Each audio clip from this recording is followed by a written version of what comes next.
So it is. I should have been home hours ago. Why?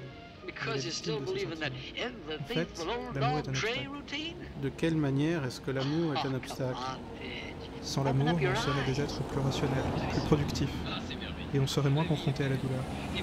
Et tout ça, c'est ce qui donne un but à la vie. Si on était purement rationnel, sans souffrance et sans amour, on n'aurait pas de pulsion, pas d'objectif, pas d'art. On est tous les deux devant un cinéma. On apprécie l'art. On peut tout à fait être devant un cinéma sans apprécier l'art. Tout ce qu'il faut pour ça, c'est savoir se tenir debout. Et puis, il y a de la raison dans l'art, non? Je sais pas. Quelque chose comme de la raison, mais qui fluctue sans cesse. La raison qui règle l'amour et l'art est une raison éphémère? Regarde.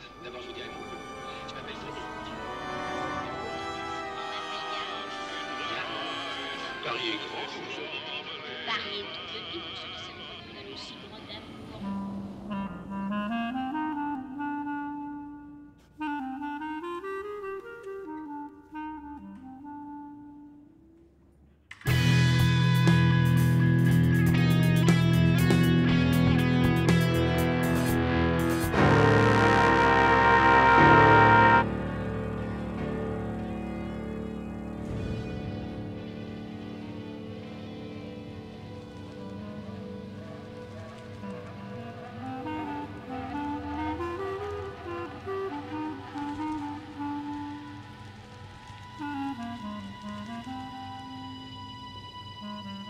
Dès qu'une culture se forme, elle se penche sur l'amour.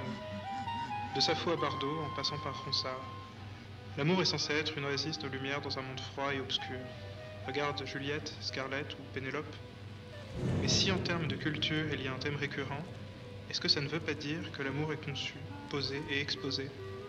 Que nos définitions de l'amour sont aussi peu durables dans notre esprit qu'une installation née dans un musée ou une bobine d'un film passant devant un projecteur? L'œil est guidé vers les sources de lumière de la même manière que l'esprit humain est guidé vers les références. En fait, l'amour est peut-être construit, fabriqué, comme les œuvres d'art, joué comme un scénario. Si on pense à Darwin, à l'être humain comme cherchant à faire survivre son espèce, l'amour est un piège de la nature qui nous force à nous reproduire. Pourquoi un piège? Pourquoi pas un outil, une opportunité? L'amour est beau. Il est douloureux, bien sûr, mais il est beau. Faire durer la vie, c'est faire durer cette beauté. Pour un individu, ça finira tôt ou tard. Mais en tant qu'humains, nous dépendons les uns des autres. Il nous faut nous soutenir. Pour chacun de nous, le temps presse. Brassens chantait « L'amour est passé près de vous ». Il nous disait de bien faire attention à saisir l'amour tant qu'on en a encore le temps. On ne veut pas finir ayant vécu sa vie sans le connaître. Qui voudrait finir comme Issa Hicham, à se retrouver tout seul à regarder en arrière à ce qu'on pensait durer toujours, et qui est maintenant passé. Passé est donc devenu insaisissable. L'amour et l'art sont liés. Je ne sais pas pourquoi, mais je sais qu'ils le sont. C'est comme si on pensait à des éléments complémentaires, simples par eux-mêmes, mais formant un tout organique et complexe. Organique au sens vivant, je suppose. Oui, ce sont des notions vivantes. Ce serait illusoire de prétendre pouvoir comprendre une vérité centrale dans tout ceci, mais quand même, c'est certain qu'on peut trouver dans la...